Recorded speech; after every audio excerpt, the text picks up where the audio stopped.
first, yeah. All we ever wanted was a 501st. Yeah. The Clone Wars variant, yeah, that just won't work. Oh no. Will they ever learn? 501st Clone Trooper, yeah, that's what I like. I don't want a clone unless it got the blue stripes. Hey guys, it's Rich Boy J here, back in with another video, and I am finally bringing back your questions answered. This is, I believe, episode 22. If you're not familiar with it, which I'm sure a lot of you new people aren't, your questions answered is a Q&A series that I do here on this channel. The gist of it is just submit a Lego Star Wars or Lego Star Wars related question in the comment section. If it makes the cut, you'll see it next week in the Your Questions Answered video. So without further ado, let's jump right into it. The first question comes from Commander Cody's Left Shoulder. He says, do you think Star Wars should ever explore R-rated content, or do you feel that part of the appeal of the franchise is its accessibility to all ages? I think George Lucas said it best. These movies were initially made for 10-year-old boys.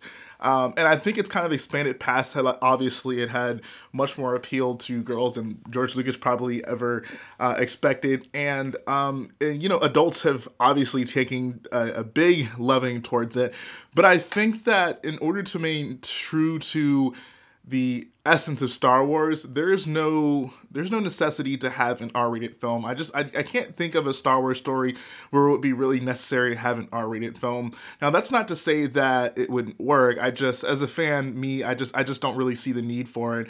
And of course, like, we see the opposite of this happen. Like, we've seen many different Star Wars things that are kind of more geared towards younger kids, but I think having that be pretty much the goal fan base that they try to cater towards, I'm fine with them doing maybe more niche things towards that end of the spectrum, but doing things that are just purely R-rated for Star Wars and having it be canon, I really just don't see the need for that. But thank you for the question. Next question is by Josh Pierce. He says, what units / heroes do you usually play as in Battlefront 2? I honestly would just love to say Iden Versio, because having been working on Vardos for so long, I really haven't played anything online in Battlefront or anything like that other than the level in campaign where you have to go to Vardos. But whenever I do play online, I usually pick the heavy class. I don't know, I just have a better time with the weapons. I'm not very good at first-person shooters, so I need, like, the most rapidly paced blaster to give me the best shot at actually hitting something. So that's why I usually go with the heavy, and I think they have a little bit extra health as well. Insofar as heroes, I usually will go for anyone with a lightsaber. It makes it a little bit easier for me to actually get kills. The biggest thing for me with, like, first-person / third-person shooters is, like, actually being able to, like, hit things and kill people, since I'm not very good at them. So I'll always go for a lightsaber-wielding hero. Doesn't really matter to me which one, although I do have a lot of fun with Darth Maul. But yeah, anyone with a lightsaber is what I'd go for. So hopefully that answers your question. Next question is by Forever Lego Studios. He says, great video today, Jay. I definitely would love to pick up Vader's Castle at some point. That's how you know how old the last Your Questions Answered was. The Vader's Castle wasn't even out yet. He says, I'm pretty excited. I'm pretty interested in the LA show. My question for this week's is, what is your favorite part of Lego conventions? This is a great question, because I don't really think I've gotten too deep into, like, what I enjoy most about Lego conventions. And if you guys have not been to one, I definitely urge you, like, look into it, try to find out where your local Lego convention is going to be. If you've never been to one, it will without a doubt change your entire perspective on Lego and probably motivate you to build some things you probably wouldn't have attempted to build otherwise. So definitely, if you can, go to a Lego convention. It is one of the best experiences ever for a Lego lover. Now, as far as my most enjoyable part of the convention, I definitely would have to say just actually getting to hang around people who love Lego, right? Like, it's not very often we get to surround ourselves with many people who are into this hobby and get to just, you know, talk about Lego stuff, or just, you know, get to catch up with friends and stuff like that. So definitely just getting the opportunity to hang out with a lot of you guys who I only get to correspond with, you know, via text or Skype call or something like that. Like, it's nice to actually get to hang out with those people. And a very close second on that list, I would say, is actually getting to see the mocks.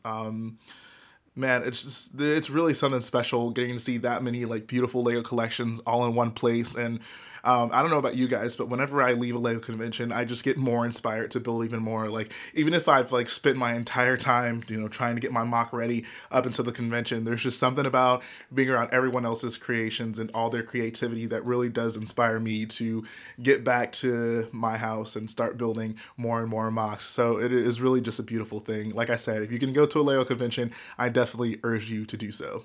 The Lego Seraph says, if you got to make the next trilogy, we know you will, what would the sides be like? So far, we've stuck to the basis of white-helmeted, mass-produced soldiers, but what would you do if you could to spice up the future of Star Wars? Now, Garrett and I have had many extensive conversations on like what we would like to see in the future trilogies, or even like the Rian Johnson trilogy, which obviously isn't really going to be too attached to the main trilogy. I would honestly love to see, you know, us continue with the three main characters we've established. I think that they're all obviously quite young, so it would be nice to get as most as we can out of them while they're still able to make these movies at their current age and, you know, continue with the story as best as possible. So I would definitely like to do something centered around those characters.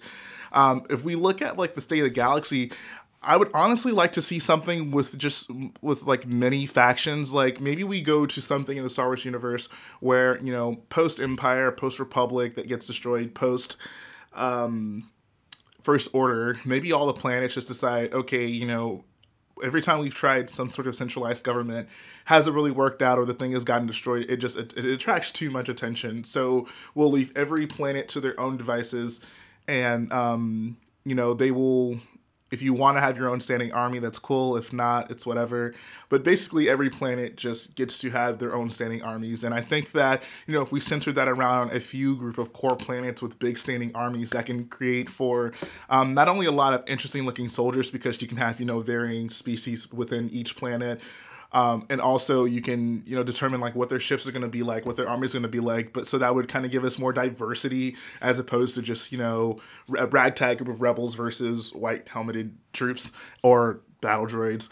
But I think that would actually be a really cool dynamic. It would give us a lot of, like I said, diversity with the types of factions that we get. And also it would give us kind of a good refresher from, you know, stormtroopers versus rebels, battle droids versus clones, stuff like that.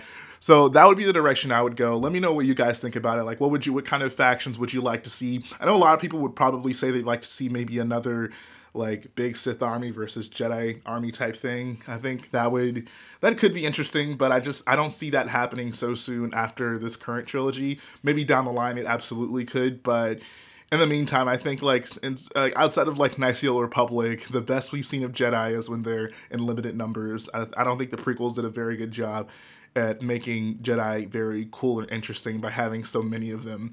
The Clone Wars is a different story, but insofar as like what we've seen on film, the best I feel that we've seen of Jedi is when they're not in mass numbers. So hopefully that answers your question. Next question is by Jake Bosch. He says, opinions on Star Wars tattoos. Would you ever get one? If so, what? I thought this was a really interesting question. That's why I threw that in here, but I do not currently have any tattoos. I've always told myself if I did get one, it would probably be Star Wars, or even more specifically Lego Star Wars related. And so far as like what I would get, honestly, I'm not really sure. I think maybe the Lego logo would probably be kind of cool. Maybe, I don't know, like a cool giant picture of like the original Lego Star Wars logo right across my chest. Maybe that would be kind of dope. Maybe I can even get the Lego knife piece tattooed on my forehead like 21 Savage. But in all seriousness, I don't know, I could see myself getting a Lego Star Wars tattoo. I don't know, maybe you guys can send me some ideas. If I were to get a tattoo and a Lego Star Wars tattoo, what should I get? You guys let me know. Maybe I'll get like a bunch of blue studs tattooed on my arm. Like some people will get cash tattooed on them. I'll just get a bunch of blue studs tattooed somewhere. I don't know. We'll see. But yeah, I did really like that question. So, you know, do any of you guys have Lego Star Wars or Star Wars tattoos? And the final question is by Anonymous Bricks. He says, do you have any advice for transporting large-scale mods to conventions? I have done this quite a few times now, and I definitely do have a few tips that I think you guys could benefit from. If you're transporting something that like a ship, I would definitely say try to break it down as much as possible, and I think that saran wrap is your best friend. Saran wrap is very beneficial. You know, it's not going to provide you a bunch of padding, but what it will do is, I'd like to think of it as like creating extra clutch power, because if you wrap it tight enough, it will basically squeeze the pieces together. So that kind of gives you extra clutch power. It makes it harder to break the ship or Lego model, whatever the heck you're building. But then also, if the pieces do break, they'll at least break like where they are, like near where they initially were. So you won't have a giant pile of pieces in the end. You'll kind of have a bunch of stuff kind of stuck where it initially was. So saran wrap is definitely one of your best friends. If you're talking about like, you know, transporting a big like landscape or area location mock like that, I would say first try to focus on building it in such a way where not only can you take it apart, but you can take it apart and it's still structurally sound. One of the biggest issues with Crate was towards the end, like everything we built was really modular, which like worked out perfectly for transporting it.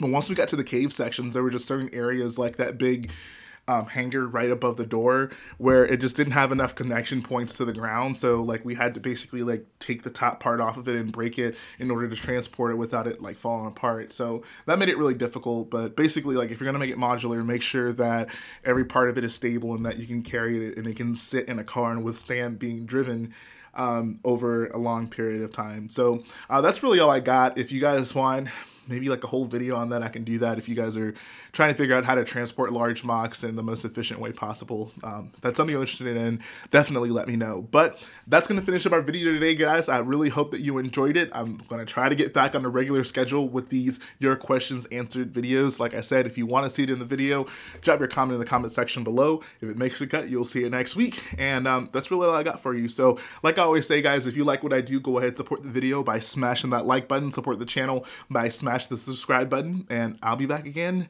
very soon.